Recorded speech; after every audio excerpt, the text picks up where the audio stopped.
Good morning, everybody. Sorry about that. We have, man, what a cluster, freaking frack of the morning. So we are out here at the beautiful Morgan-Monroe State Forest today, and it is a beautiful day. But had some had some unexplained crap. What it is here? Had some unexplained stuff this morning. Unexplained. My day started off with I got here and I come to the realization that last night I left my flag pole holder and my mast that I use here, where I'm at right now. I was here last night, and it's not here this morning. So somebody hijacked it. I hope they get good use out of it, and they're gonna see my ugly ass face all over it. So I've got tons of stickers. So just as a note, I mean, a lot of times I know we see equipment, right? We're out, we're ham radio operators. People leave the stuff behind, and that happens, right? It happens. Fortunately, it was not anything overly expensive. I mean, I can replace that. It was a jack kite pole, which I don't know if you guys are familiar with those, but those were like the original fiberglass masts that people were using many years ago. Made popular in the ham radio community by the Eagle One antenna. That was the actual mast that they used for it. And when I first got into amateur radio, the that was the antenna that I had, was an Eagle One, and so if you put it up long enough, it's going to break, and it did. I had a couple break over the years. The fiberglass just gives out after being outside so long, and everything. So there it is. But yeah, I'm hoping that somebody is nice enough and that they saw my picture on there, and it's got my website on there, so it's not like it'll be hard to find. But we'll see. Either people are good or they're not. And Aaron says that stinks, man. And you know what? Aaron and I both learned this lesson when we went into boot camp, and I'm assuming, I know they say it in the Navy. I'm assuming that every branch has it. We have this old saying that locks are just there to keep honest people honest. So we'll see how that goes. Either it's maybe they found it, grabbed it, will get in touch with me and go that route, or they've got a new jack kite pole and a drive-on flag mast stand, but not the end of the world. Seth checking in this morning. Good morning, Seth. Member for 3 months. So we're here. We're gonna do some we got some fun today. Despite that, like I've always preached to people, you should always have a couple different ways of doing things, whether it's bringing multiple radios, and I know that one's probably the most expensive of the propositions, is having a couple radios, but a couple ways to get active. I usually bring, I've got the 891 that's mounted in the truck. Today I've got the 7300 Mark II with me, which I'm going to use so I can pipe in the video display. And ideally, with this being such a new radio, I wouldn't bring it out here with me to POTA, because here's how easy it is to just leave something behind. Fortunately, it was a maybe $100 in equipment versus $1,100 or $1,200. But I still have the 7300, original 7300 that I enjoy. And it's been my POTA rig, my full-size rig for 2-3 years now. So it sounds so good. It's not as harsh on my ears, but everybody is a little different. And with my hearing loss, there's certain frequencies that just cut right through and are like ice picks on my eardrums. So let's zip through the roll call here this morning. Good morning, Aaron. Aaron's checking in. Robert's checking in. Opline worked great for me. Remote all-star. Robert in Alabama. Absolutely, Robert. I did 3 videos. If you guys hadn't caught it last Tuesday. Did a video on 3 of the remote clients that you can use to get connected to the All-Star network. And when we're traveling as a group, spread out across the place, we go to Hamfest and overlanding events and stuff like that. We use All-Star as a means of staying connected, and that's a great use of it. We use Jason's node, and then a lot of other people just in the community on a day-to-day, kind of like having that repeater that's local, but it's a broader community for us. But sometimes you're not in a position to have a physical RF node with you. So a couple, 3 apps to get you started in there. I like Opline. That's the one that I personally like. There is several people reached out and said, hey, we're using a program called QSO1, which I've got downloaded, and there might be a video about that coming soon. I like it. It's a little bit more expanded, kind of like, I think more along the lines of like DV Switch is, where it interfaces with M17 and D-Star and some others, and also does Echolink and All-Star too. So there's some of that. That program is a Windows-based program and Android right now, and they're on their website talking about expanding that out to other ones. So there's options right now if you're an Android person, there's options if you're an iOS person, and then there's options if you are a Windows person. So we'll see how that goes. Steve checking in this morning. Good morning, Steve.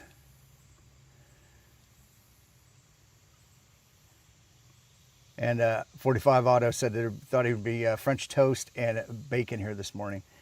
Well, there should be. POTA Power checking in this morning. Let's go. If you guys haven't heard, they've got some stuff coming up. I think they're going to be on the Clubhouse Tuesday night. And they're coming up on their 2-year Hamiversary on YouTube as a channel. And I tell you what, they are always bringing the fun, and absolutely enjoy watching their live streams and everything. I think they kind of embody Julie more so than Vaughn. Vaughn's a different person, but Julie brings the fun to amateur radio, and I think it's a good representation of what it could be, right? We're just getting out, having fun, being social, using radio to do that, and always looking forward to that. So I think Wednesday night they're doing a live stream to celebrate their Hamiversary. So make sure you check that out. Let's see here, Robert checking in this morning. Good morning, Robert from New Jersey. Good morning. Chris checking in, Whiskey 80, or Whiskey 80, man, that's where I am today. Whiskey 8 Oscar X-Ray checking in this morning. Lake to Lake checking in this morning. Chuck from Kansas City. Good morning, Chuck. George checking in this morning from the beautiful state of Virginia. Says he's not at the park this morning, but he's on his way to go look at a Jeep. Awesome.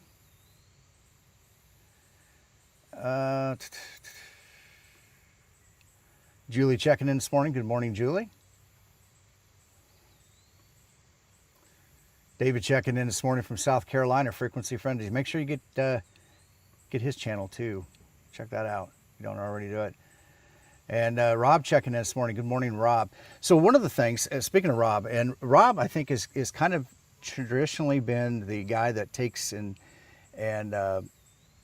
digs a little bit deeper into Meshtastic and stuff like that. You know, we got Meshtastic Dave, that's more the equipment guy. Rob does more of the, hey, what else can we do with this kind of stuff? So one thing that I've noticed, which I don't think, it's probably not a big deal. Huntsville is more, it's not as big of a ham fest as the other two. But I don't think there's a specific version of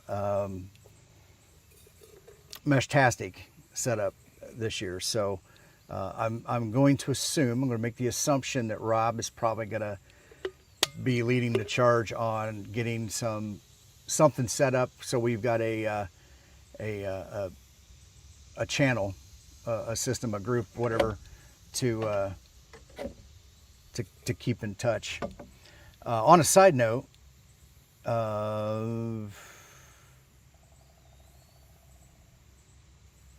this is really messed up here. On a side note, Lou from Hiking and Hammond, and of Lou and Pink, sent me a link to well, let me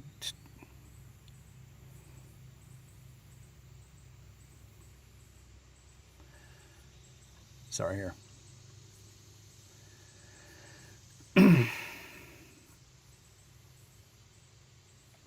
Lou sent me a link to their local Meshtastic map for, I think it covers basically the state of Alabama.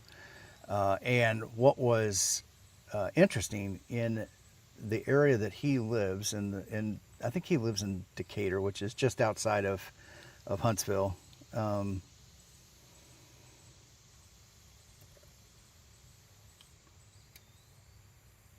They have, and I'm quickly getting there, apologize. They have a pretty healthy Meshtastic environment there. There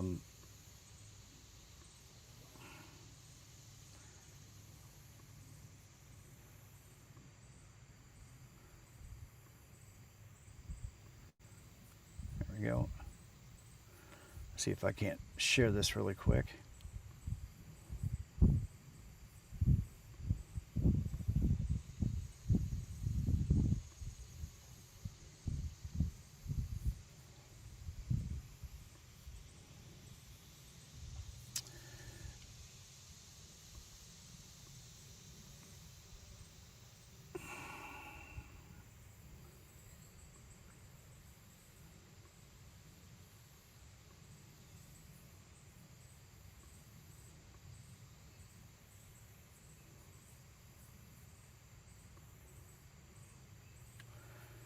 So this is their map. I thought this was kind of interesting. I'll put this here in a link in the chat.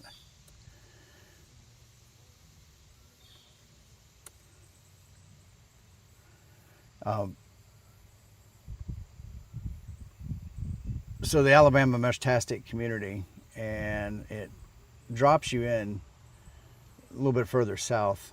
But here is the Meshtastic community and nodes that are popping up in the Huntsville area. So Huntsville proper here, but the number of nodes and the density is pretty good. I like that, and hopefully we'll be able to utilize it. Now, I don't know, I'm assuming some people are going to bring mesh core. I'll have nodes that will allow me to do both. So we'll definitely be there. And I'm assuming somebody will have a Meshtastic, a mesh core router there in the area. So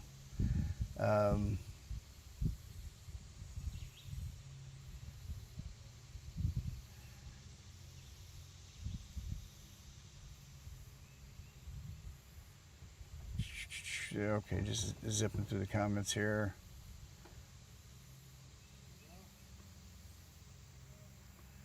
Rob says no dedicated firmware, but a QR code will be coming out this morning. So that'll that'll give us the channels and everything. If you guys have stuff set up with your devices locally, make sure you back that config up so you can restore it when you get back home. And Steve says, good morning, Gray Man and all the others. And Kelly checking in this morning. Good morning. All right. So, you know, outside of losing my mast and everything today, we are here. I've got the 7300 Mark II. I did pull out part of that thing I was talking about earlier, and making sure that you have some alternate plans with you. In my case, I'm 5 minutes away from the park. Not a super big deal, but in some cases you may travel a great distance to get there, or you know, you're on a rove or something, and you know, you've dedicated at a minimum 5 parks for the first of the roves, and you'd hate to get into park number 5 and then all of a sudden you find out you can't put something up, or you left a piece of equipment behind at the last park, right? So always good idea to have a couple ways. So I've actually got I've got a ground mounted vertical, the JPC-12, that I've been using for 5 or 6 years now, and always have it with me in the truck, and I got to be able to stab it in the ground. So there is that. I a lot of times like to do the wire antennas to stretch it out and go, but sometimes, you know, it is what it is, and we are here, so we're going to do this.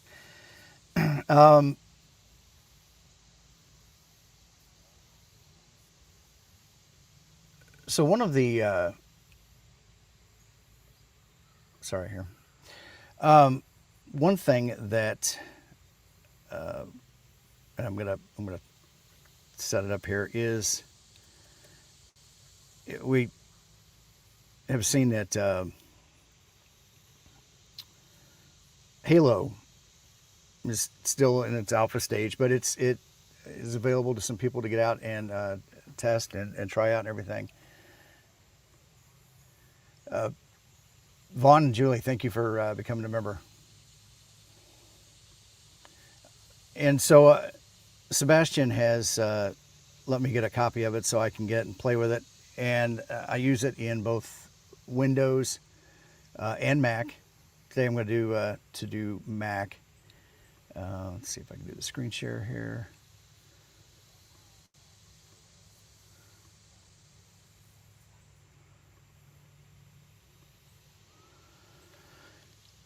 So it still looks very similar, and if you guys have been following along, I've been using PoLo on the Mac for some time. So if you've got one of the silicone-based, the M Series Macs, it will emulate the iPad and allow you to use those apps. So that's always been good. But this is truly designed to operate on Mac. It's truly designed to operate in Windows, and it's being written in I think Flutter, if I'm not mistaken.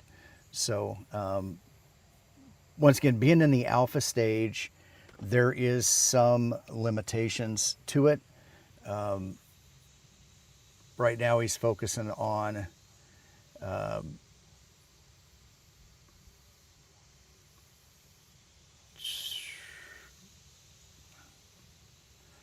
so right now he's focusing on functionality and trying to bring as much over. So there are some things in here that just don't work, or they don't work like they did in PoLo today. And it's not because it can, it's just more of he's having to slice his time and tackle the things that he can tackle right away. One of the things that one of the things that's kind of different, if you look at World Radio League and PoLo, World Radio League pretty much started out as more of a desktop logging system and kind of worked more into being a portable system. PoLo has started out as a portable system, ideally to log on your phone.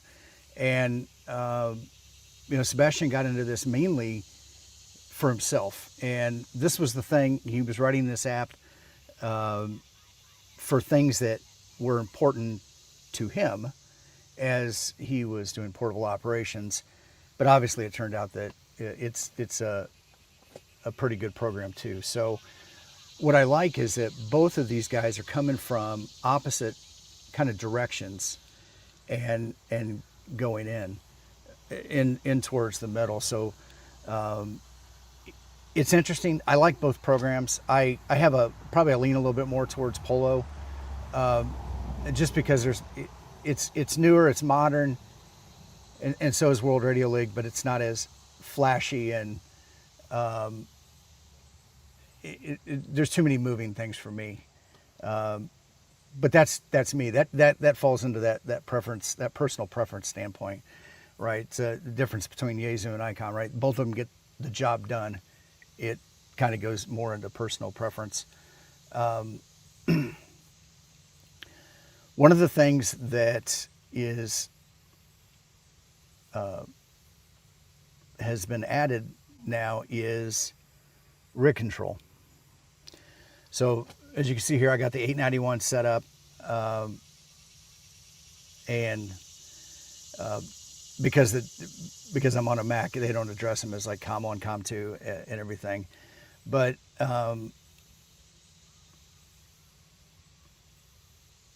there's a couple profiles. 891 is a profile that's pretty much built in, and it goes to be easily set up.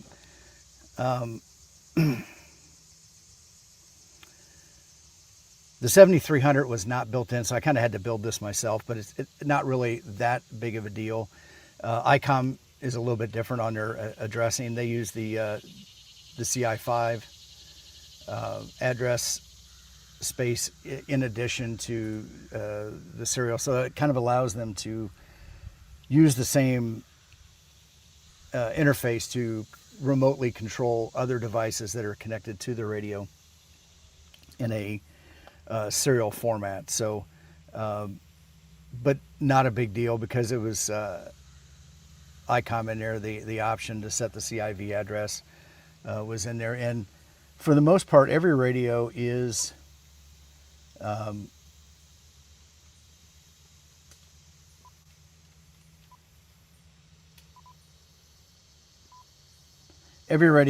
same. If you go in to CIV setup, now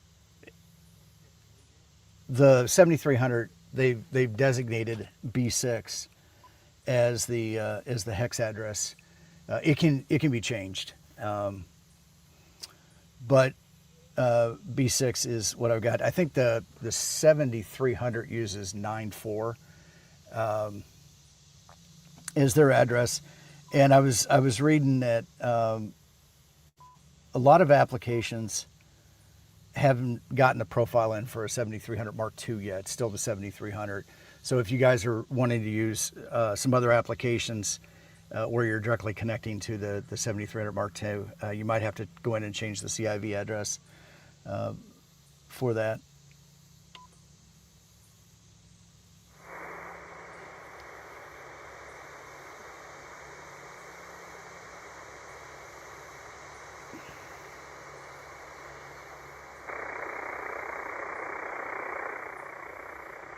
But as you can see, once I hit the connect button, it's there. It's reading the frequency, 14298. Is it 289.5? Yeah, 59. And then you would want to go in and just set which of the profiles you want to use, or want HaLo. I started to say PoLo to interface with.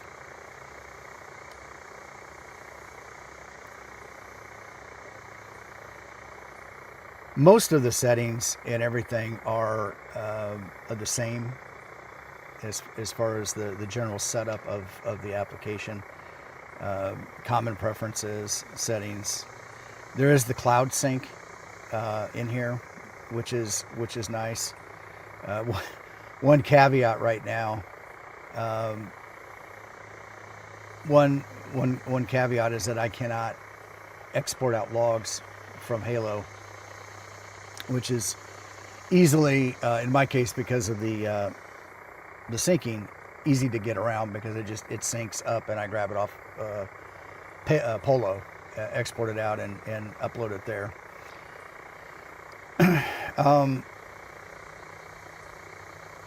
Obviously all the various activities and everything that are integrated, and whether you want to turn it on or not.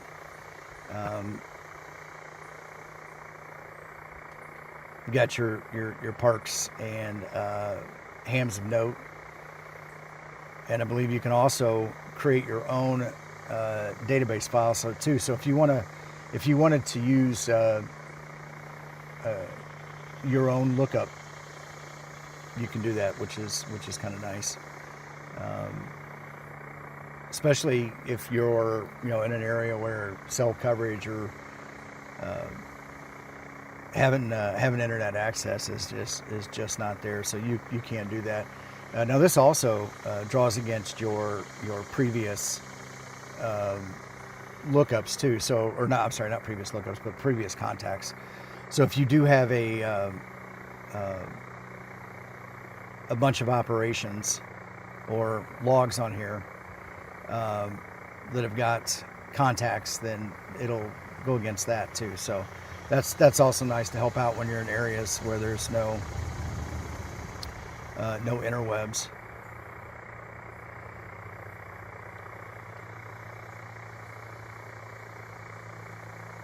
So for some reason right now, while I'm out, GPS doesn't.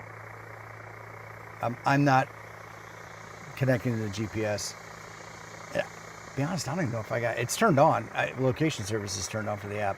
When I'm at home, it pops right up.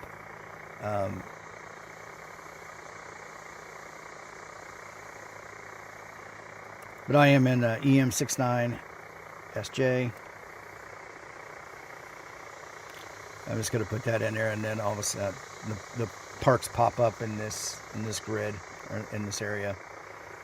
So I'm going to go ahead and select 4215.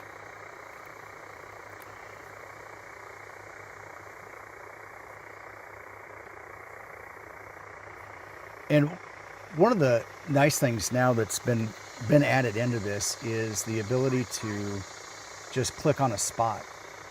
And so this one is 7193 November 3 X-ray Golf. And so you see on the screen there, I'm on 14289. If I click on that, it immediately jumps over, and it's able to do that as I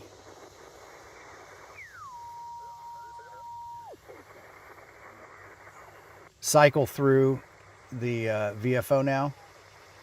As you can see down here, I don't know if my mouse is showing up. Yep. So down in here, the frequency is changing. Now, in previous versions, the modes was just basically SSB. This actually will select upper or lower sideband. Yep. And that's not right. You're right.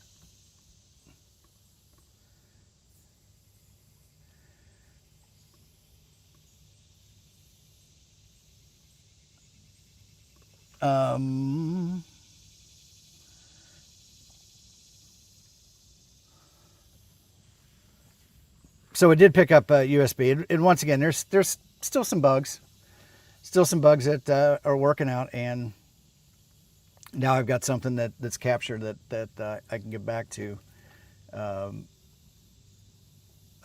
Sebastian to look at.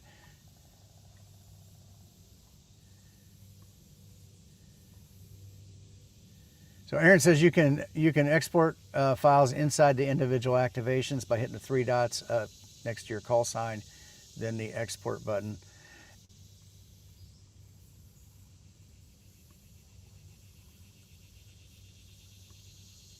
Oh, there you go.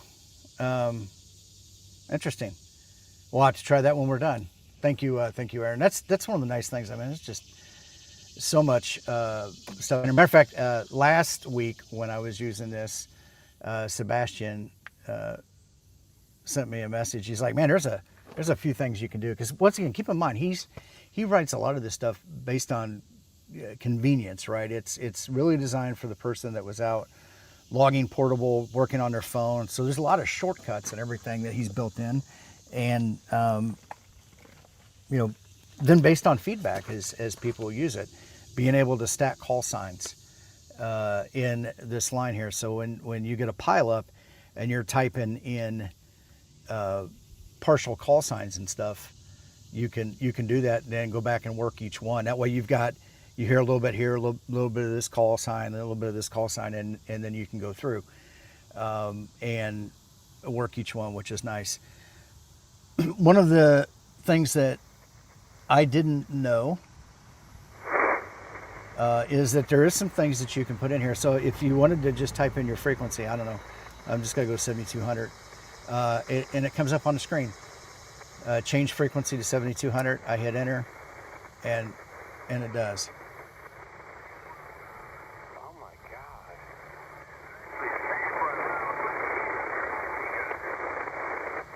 God! Somebody was on 7200.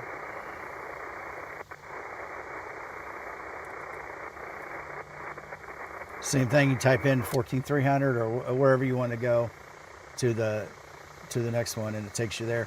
So I did notice that when I went to 14300, it didn't change the band or the mode. I wish I would just stay SSB and be done with it. It's confusing. Even when you look at, like if you look over here in the spotting page, it just reports SSB, but when I spot, it will spot LSB or USB for whichever mode I'm on versus the sub mode or whatever they call it, versus the just being on phone SSB, which I kind of wish it would just stay the same. I wish it would just stay SSB. I mean, CW is CW, digital is digital. I don't know. We don't really need to split LSB from USB. AM, different one. And that's good too. So,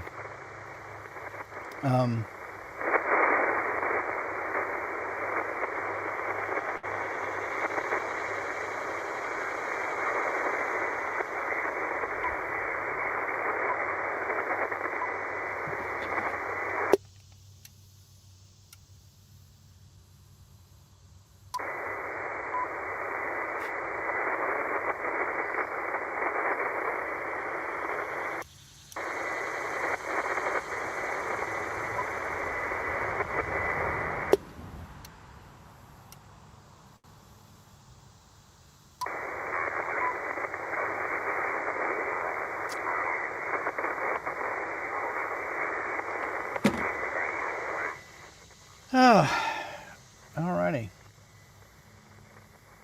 What a day. What a day.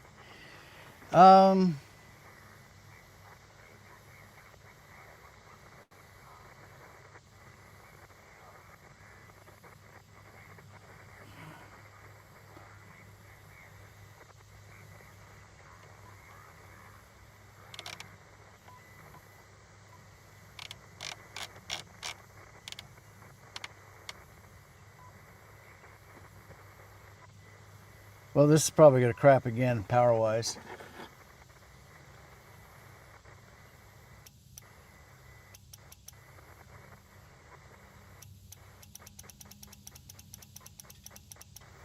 All right, well, standing wave looks good.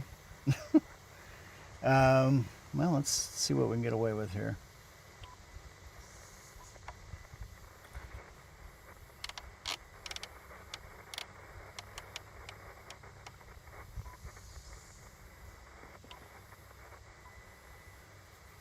Is the frequency in use? November whiskey.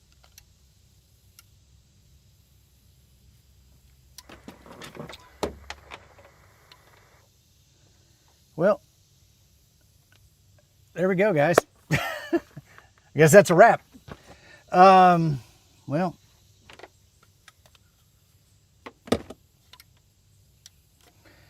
Uh,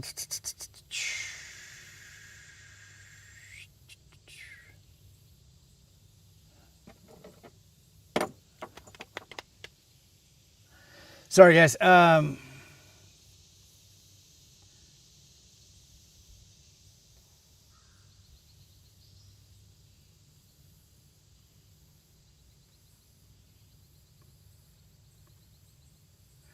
Yeah, Aaron, it wasn't a cat issue. I don't know. My radio just reset when I went to go key it.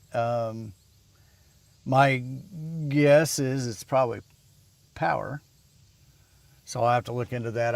I've got a system that charges from the truck on a second battery here, so I need to look at that.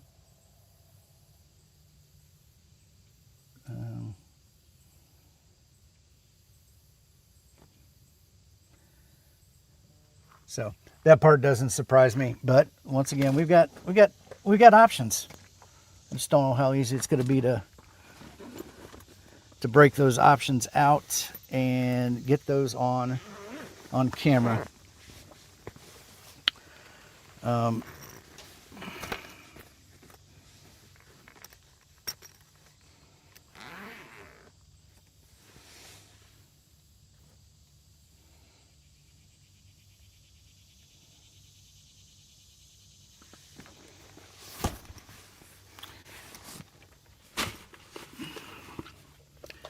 So I've got the KX2 with me here.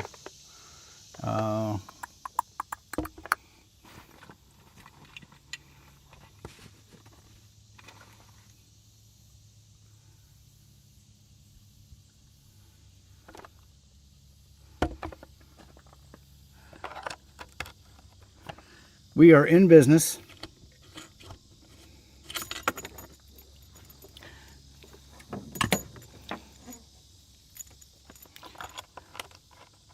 At least for doing this. And this goes back to what I was saying, you know, always trying to make sure you've got multiple ways to do this. So I got standard coax with the PL259 connectors on it. And that's what I'm using for the antenna today. Obviously with the QRP radios, they're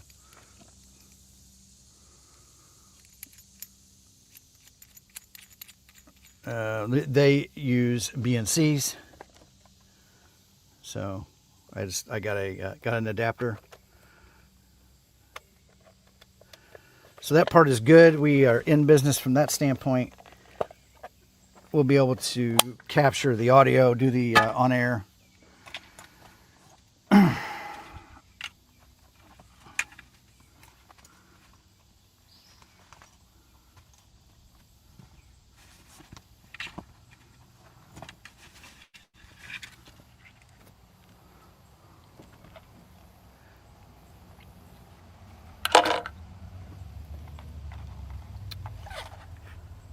So hopefully with 40 meters, I'm not sure. I'll be down to 10 watts. So not sure how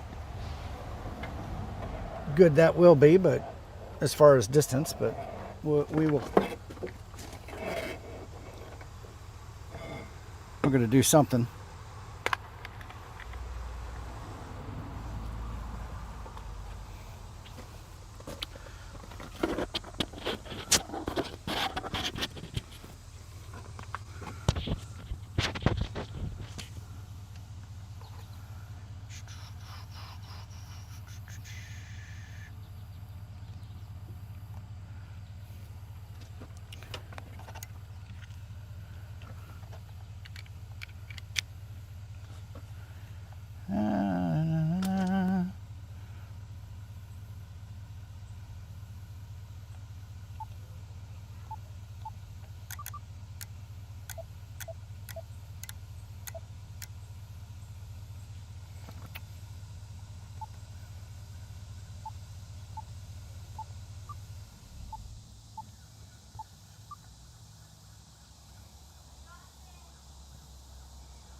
Well, okay.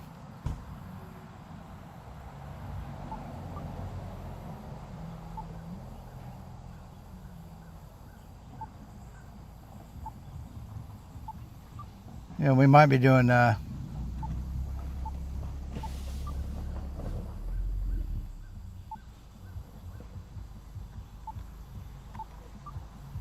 sorry you guys can't see what's going on.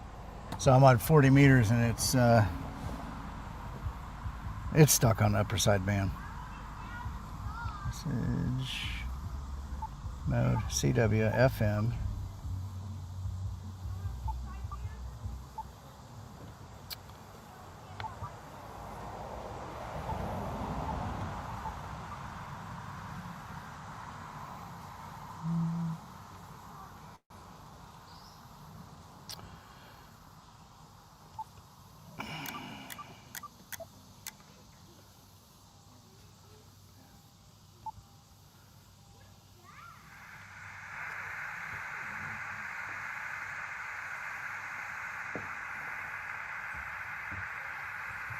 Excuse me, be right back. I need to change the antenna.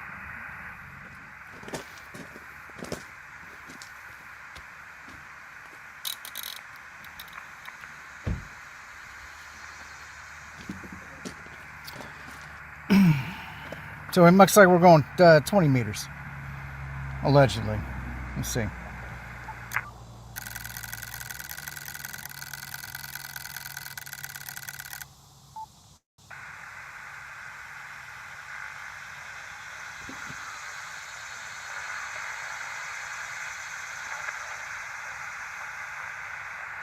Is the frequency in use? November Whiskey 9 Foxtrot. All right.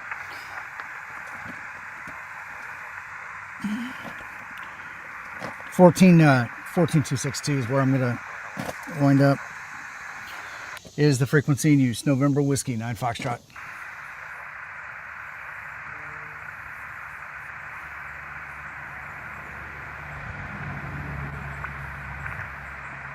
All right, so 14262 is the frequency in use. November Whiskey 9 Foxtrot.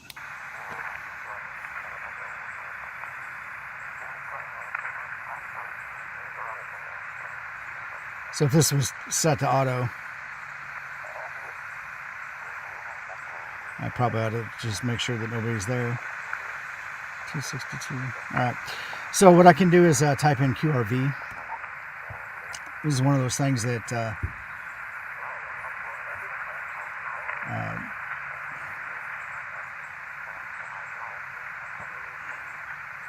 one of the things that Sebastian reminded me that was available. So if I type in just a QRV, it's going to go ahead and spot me on that. CQ-POTA, November Whiskey 9 Foxtrot, calling CQ Parks on the air from US-4215, the Morgan-Monroe State Forest. November Whiskey 9 Foxtrot, calling CQ Parks on the air and standing by. CQ-POTA, November Whiskey 9 Foxtrot, calling CQ Parks on the air from US-4215, the Morgan-Monroe State Forest. November Whiskey 9 Foxtrot, calling CQ Parks on the air and standing by. So 14262. CQ-POTA, November Whiskey 9 Foxtrot, calling CQ Parks on the air from US-4215, the Morgan-Monroe State Forest. November Whiskey 9 Foxtrot, calling CQ Parks on the air and standing by.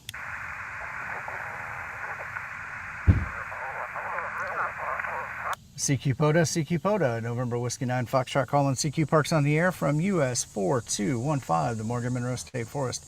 November Whiskey 9 Foxtrot, calling CQ Parks on the air and standing by.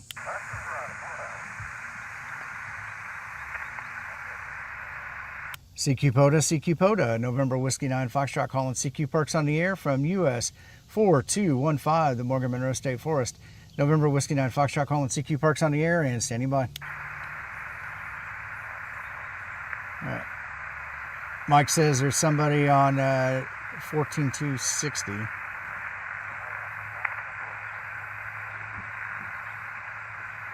Is the frequency in use? November Whiskey 9 Foxtrot.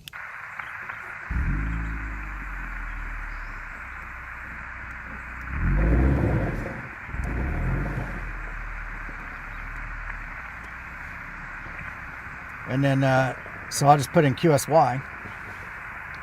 And I've got the updated frequency in there. CQ POTA, November Whiskey 9 Foxtrot calling CQ Parks on the air from US 4215, the Morgan-Monroe State Forest.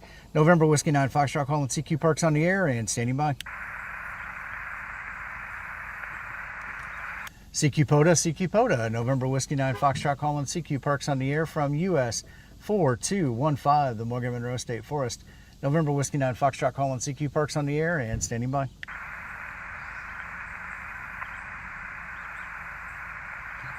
CQ POTA, November Whiskey 9 Foxtrot calling CQ Parks on the air from US 4215, the Morgan-Monroe State Forest.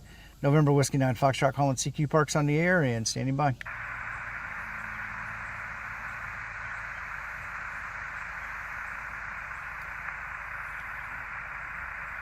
CQ POTA, November Whiskey 9 Foxtrot calling CQ Parks on the air from US 4215, the Morgan-Monroe State Forest.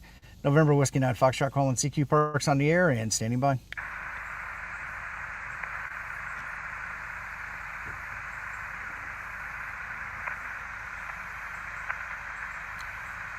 All right, I'm going to biggen this thing here, and I'm going to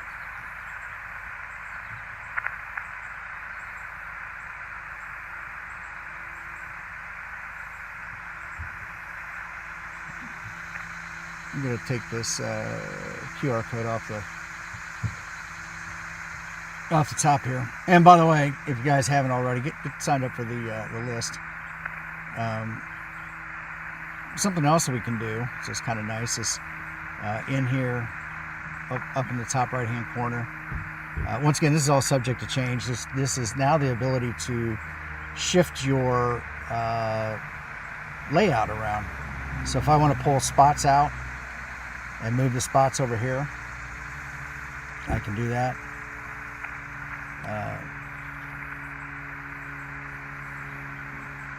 Maybe I want the spots in between the info and the map, or maybe the map is more important, I can do that.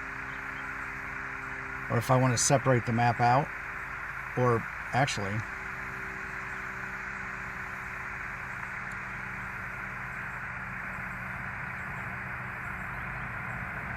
maybe move the map down here, or probably more preferably keep the info and the spots up there, and then I can hit save layout, which is kind of nice. And once again, these, like I said, these are all preliminary, but who knows, I'm sure they will make their way in. CQ POTA, November Whiskey 9 Foxtrot calling CQ Parks on the air from US 4215, the Morgan-Monroe State Forest. November Whiskey 9 Foxtrot calling CQ Parks on the air and standing by.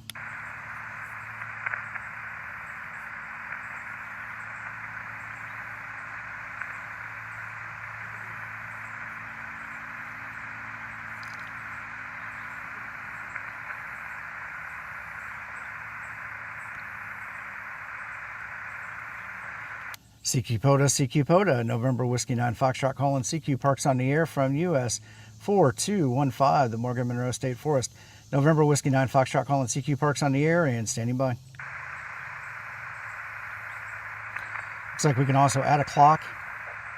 That's kind of nice, look at that. So right now that's in UTC. If I wanted change it, I don't know, let's do -4, let's see if that,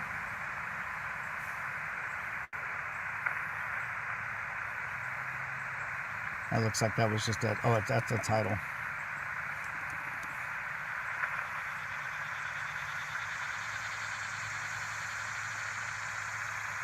Oh, here we go. So we can change the clock face. Swiss Railway, that's kind of interesting. So different time zones. So if we just say this device, that should pick us up in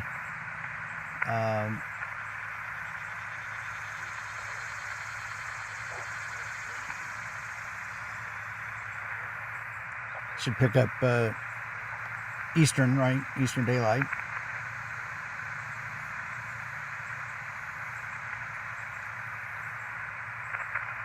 Panel settings, here we go.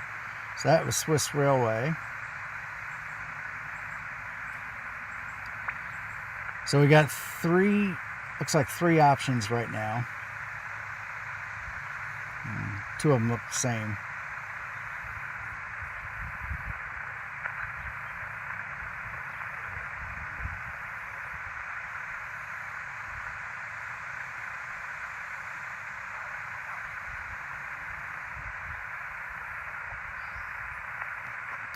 That's kind of nice. We can also add, let's see, a website, a web page of your choosing in the pane. Okay.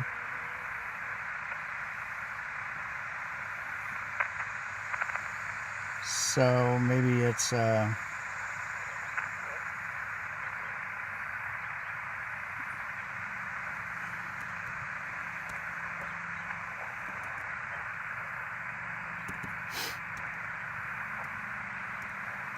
maybe it's POTA.app.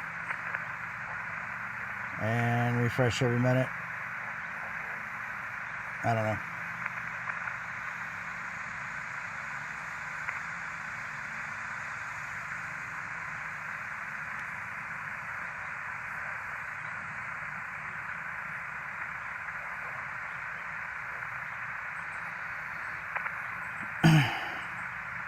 So definitely some different options. CQ POTA, November Whiskey 9 Foxtrot calling CQ Parks on the air from US-4215, the Morgan-Monroe State Forest. November Whiskey 9 Foxtrot calling CQ Parks on the air and standing by.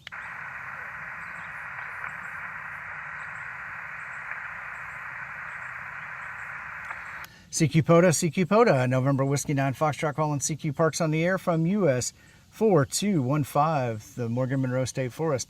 November Whiskey 9 Foxtrot calling CQ Parks on the air and standing by.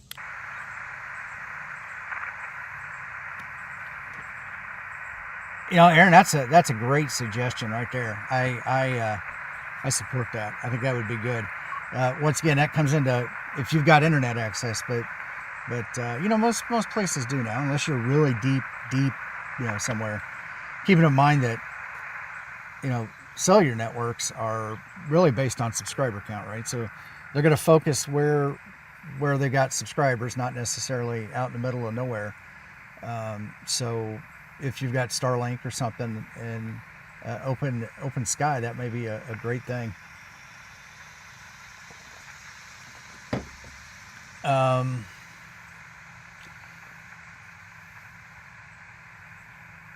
Joe says that they say band conditions are good. It just doesn't hear it. But you know what? Along those lines, right there, another thing to add in, maybe band conditions, or another spotting page, a DX cluster. You know, the options are limitless, right? The only thing that is holding you back is screen real estate. So keep in mind that some things may not be practical. So I'm just going to go ahead. I'm going to submit a QRT, and you know, it is what it is. I mean, since I didn't make any contacts, technically it's not a failed activation, but I don't believe in failed activations. It is purely an activity, and if you make one contact or 100 contacts, it's all the same. Nonetheless, I still didn't make a contact, but still got an opportunity to be out here with you guys to, you know, see all the problems in its glory. Anything and everything that could go bad for an operator happened today, and that happens. You know, it's just part of doing this in the hobby. Not everything is gonna work out great, but not a big deal. Steve says reality. It is reality. But you know, I love this. Let's go ahead and do this. Aaron mentioned that you could go up and hit the 3 dots. So this was last activation here, and what do we got here? So from there, we can operational details. I can add some stuff. Import QSOs from an ADIF, which something something that I know Sebastian is working on is the ability to capture WSJTX. So one of the ways that WSJTX works and some of the secondary apps is it does a broadcast of the data, so it can get picked up in your not ham alert, but whatever that application is that everybody uses. And so you can track that and also be able to import it in. But in the interim, like I use FT8CN for Android, so I can have a small device driving FT8, and I can use the KX2 and still stay light and portable. But those I have to export out as an ADIF, and I can import it in to here. Oh, look at that! There it is. So you can do it this way. I don't know if that's a change. I know when I talked to Sebastian, it was a couple weeks ago, and I said, well, there isn't that. He goes, oh, just sync it and do whatever, and you can do it. One of the other things that's built in here, and it's not in HaLo yet, but he's released it in PoLo, is one of the problems that people have in your phone, iPhone specifically. I'm sure the problem is also in Android too. The screen isn't big enough to upload your log right from your phone. You just export it out and upload it. The POTA website gives you some flack about it. So if you don't have the syncing service, you can also, there's a stash, is what I think he calls it, but you can temporarily upload your file to a place that you can then retrieve it on another device, simply enough, and be able to grab it, then send it up. So that's another neat feature that's in there.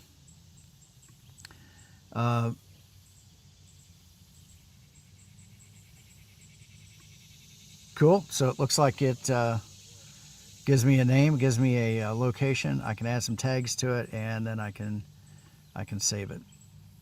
Awesome sauce. So those are the updates. I will be back here next Saturday. Hey,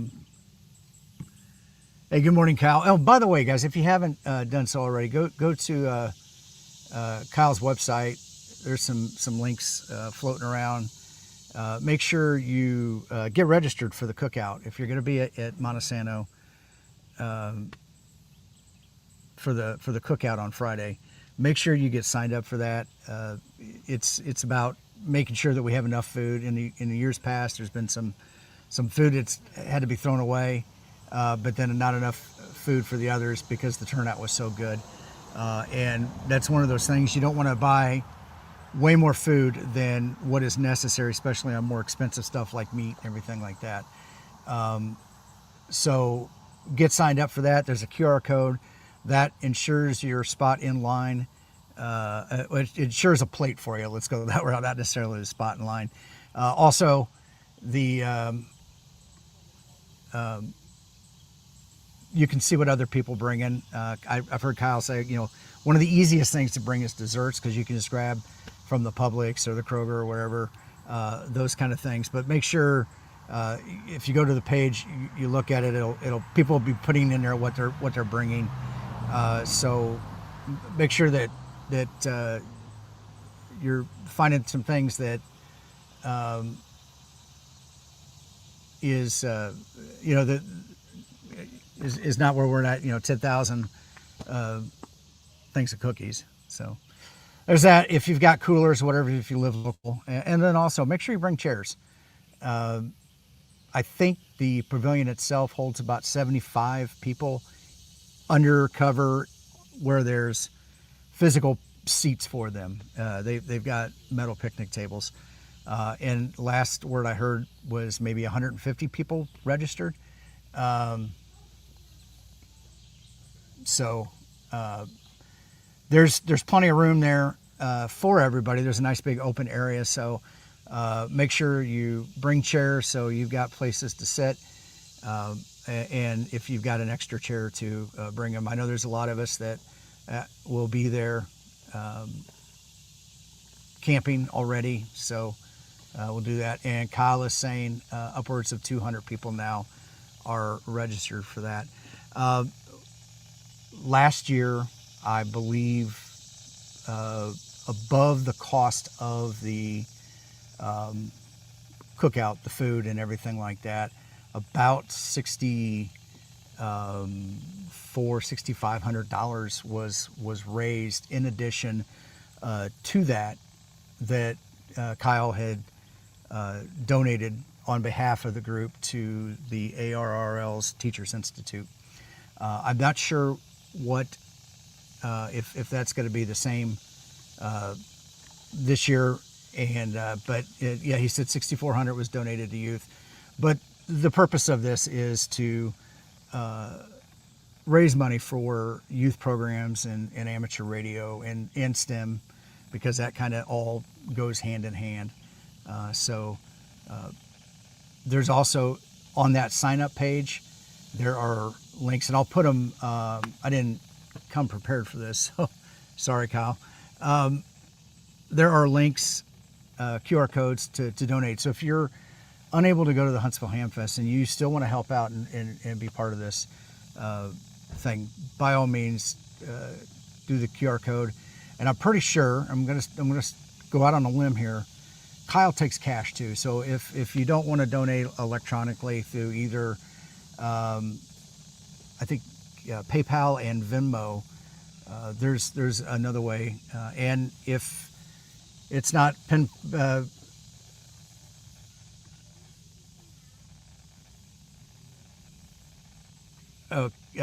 the Discord group. Kyle always says cash is good. Cash is king. I didn't think about this.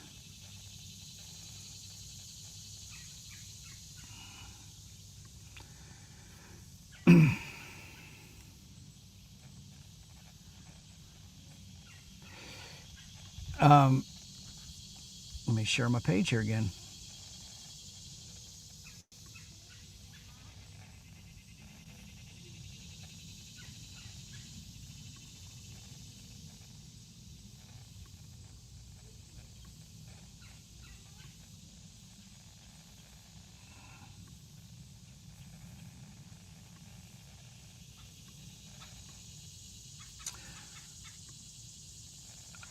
Over here on my my website, I actually just sent out a recent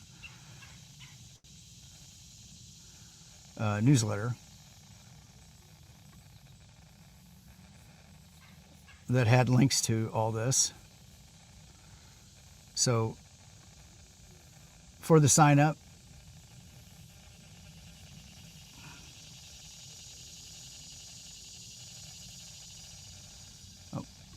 I'd open up another tab. Okay, so for the sign up here, just basic information and some stuff that you can bring, and also there's some stuff in there.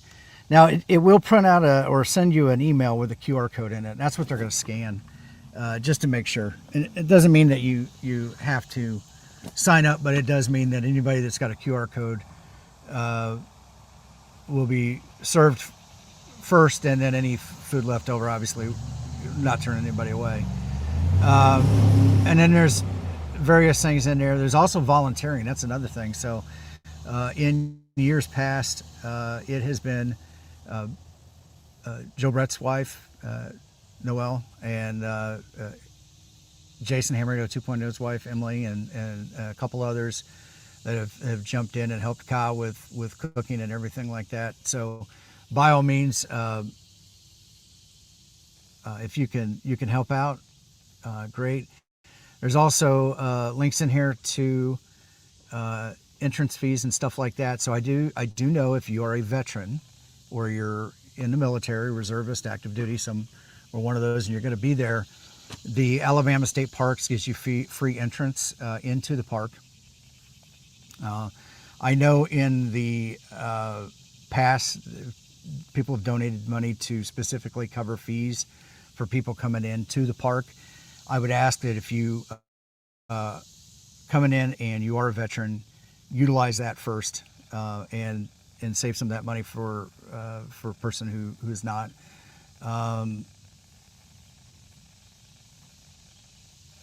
Looks like Freddie Mac's bringing some sailboat fuel in, bottled water. So, like any other day, it's quite a bit cooler up on the mountain than it is down in the Huntsville proper. But it is going to be hot, most likely.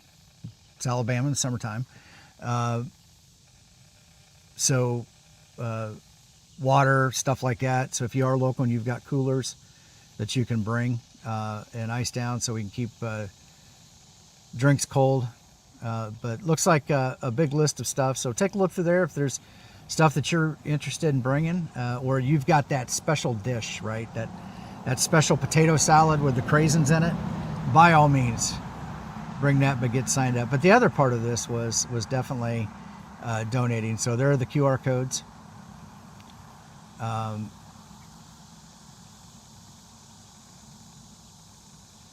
Kyle says now we need tables for those who are driving in. So I'm going to bring Kyle. I've got some tables that I can bring to there. They're portable folding, portable tables. So it may not be something for somebody to sit at, but it might be something that you can use to put food on and things like that. So we're not utilizing the picnic tables.